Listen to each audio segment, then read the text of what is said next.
الحمد للہ رب العالمین والصلاة والسلام علی سید الانبیاء والمرسلین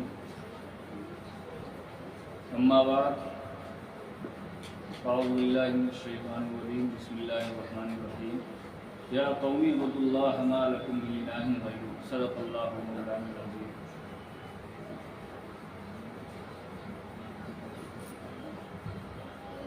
ہم لوگ مسلمان ہیں، دین والے ہیں، ہمارے اندر ہر وقت ایک فکر سوار رہنی چاہیے کہ ایک مسلمان کے دل میں دین کس طریقے سے اس کی زندگی میں داخل ہو جائے۔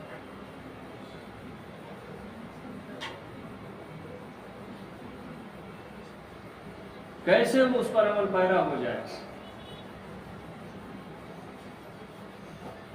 جبکہ ایسے حالات چل رہے ہیں۔ آج ہمارے ارد گرد ایسا ماحول ہے کہ فحاشی، عریانیت، بے راہ روی بالکل اپنے عروج پر ہے۔ ایسے حالت میں اپنی دین کو ہم کیسے بچائیں گے اور تمام مسلمانوں کی دین کو کیسے بچانے کی فکر ہو، اس کے لیے ہم کو کیا کرنا ہوگا؟ تو یاد رکھیے، اس کے لیے اقامت دین، اپنے دین پر قائم رکھیں۔ اور اقامت دین کے دو طریقے ہیں، حفاظت دین اور اشاعت دین۔ اور حفاظت دین مقدم ہے، جو چیز محفوظ نہیں ہوگی اس کی اشاعت کیسے ہوگی، اس کی ترویج کیسے ہوگی؟ آج الحمدللہ ہمارا دین محفوظ ہے، اس لیے اس کی اشاعت ہو رہی ہے۔ تورات محفوظ نہیں، انجیل محفوظ نہیں، زبور محفوظ نہیں، دوسرے ادیان بالکل باطل ہیں، لیکن ہمارا دین الحمدللہ آج محفوظ ہے۔ اور اشاعت دین کے بھی دو طریقے ہیں، ایک تحریر ہے اور دوسرے تقریر۔ چنانچہ علماء ربانیین نے قرآنی علوم، احادیث نبویہ، تاریخ اسلام اور مختلف تمام علوم و فنون کو اپنی تحریروں میں ضبط کیا، جو آج ہمارے سامنے ایک کتب خانہ کی شکل میں ہے۔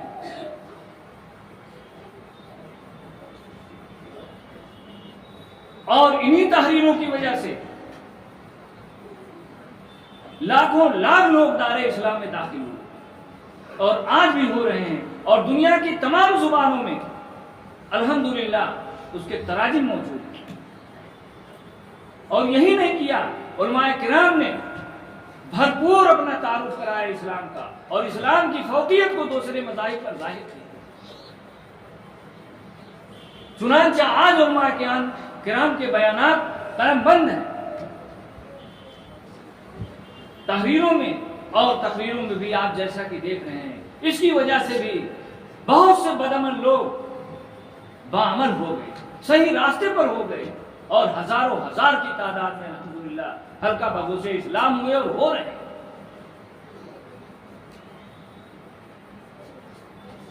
تو تحریر اور تقریر آپ کو اسی لیے پڑھایا جا رہا ہے، آپ کو اسی لیے لکھایا جا رہا ہے، تاکہ آپ کی وجہ سے دین کا فائدہ، آپ کی وجہ سے اسلام کا فائدہ۔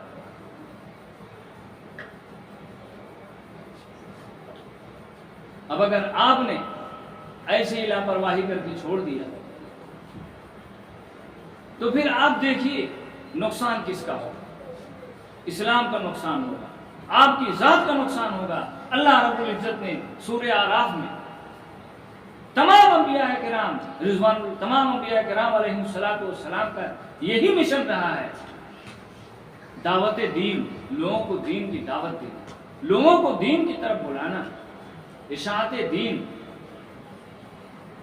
چنانچہ سورۃ الاعراف میں اللہ رب العزت نے حضرت نوح علیہ السلام کے بارے میں اور دیگر انبیاء علیہ السلام کو اپنی قوموں کے بارے میں دعوت کی یوں مثال فرمائی، یا قوم اعبدوا اللہ ما لکم من الہ غیرہ، اے میری قوم تم لوگ اللہ کی عبادت کرو، ما لکم من الہ غیرہ، اللہ کے علاوہ تمہارا کوئی معبود ہونے کا ہے۔ اور جناب رسول اللہ صلی اللہ علیہ وسلم نے جو پہلی تقریر قریش میں فرمائی تھی، آپ نے یہی فرمایا تھا قولوا لا الہ الا اللہ تفلحوا، اے لوگو لا الہ الا اللہ کہ لوگ کامیاب ہو۔ تو آج ہماری یہ ذمہ داری بنتی ہے، ہم لوگ جناب رسول اللہ صلی اللہ علیہ وسلم کے لائے ہوئے دین کی اشاعت میں اپنی زندگی کو لگائیں، ورنہ پھر زندگی کا مقصد کچھ نہیں ہے۔ اور ہر نبی کے پیروکار، ہر نبی کے ماننے والے، ہر نبی کے متبعین نے اپنی انتر کوششوں اور محنتوں سے ان کے دین کو اپنی قوم تک پہنچایا تھا۔ ہماری بھی ذمہ داری بنتی ہے کہ ہم جناب رسول اللہ صلی اللہ علیہ وسلم کو، دین کو اپنی زندگی میں آپ کی قوم تک، آپ کی امت تک پہنچائیں، اور اس کے لیے صحیح طریقہ یہی ہے کہ ہم اس طریقے کو اپنائیں جس طریقے کو جناب رسول اللہ صلی اللہ علیہ وسلم نے کیا ہے۔ آپ کے سامنے ایک واقعہ مختصراً عرض کر کے اپنی بات کو ختم کر دوں گا۔ حضرت علی رضی اللہ تعالیٰ عنہ سے کسی نے، کوئی کافر نے پوچھا کہ حضور آپ کے دین میں عبادت کتنی دیر ہے؟ تو حضرت علی رضی اللہ تعالیٰ عنہ فرمایا 24 گھنٹے۔ کافی رکھ کا بکر ہے، کیسا دین ہے 24 گھنٹے عبادت؟ ذرا غور سے سنیے حضرت علی رضی اللہ تعالیٰ عنہ کا جواب کہ جناب رسول اللہ صلی اللہ علیہ وسلم کے طریقے کے مطابق اپنی زندگی کو گزار دینا۔ آپ کی خوشی جس چیز میں تھی اس سے خوش ہونا، آپ کی ناراضگی جس چیز میں تھی اس سے ناراض ہونا، جن باتوں سے آپ نے منع کیا تھا اس کو نہ کرنا، جن باتوں کو آپ نے کرنے کا حکم دیا تھا اس کو کرنا۔ آپ نے کھانا کیسے کھایا تھا، آپ نے پانی کیسے پیا تھا، آپ نے نکاح کیسے کیا تھا، آپ کی ازدواجی زندگی کیسے تھی، اس کے مطابق زندگی گزارنا 24 گھنٹہ ہماری۔ یاد رہے یہ بات کہ صرف نماز پڑھنا، صرف روزہ رکھنا، صرف حج کرنا، صرف دوسری عبادات کرنے کا نام دین نہیں ہے۔ دین اس کا بھی نام ہے کہ ایک مسلمان کو یہ بتایا جائے کہ دیکھو یہ کام تم شریعت کے خلاف کر رہے ہو، یہ کام تم غلط کر رہے ہو، یہ کام حرام ہے، اگر اس کام کو کرو گے تو انشاءاللہ تم پکڑے جاؤ گے اور تم عذاب میں مبتلا،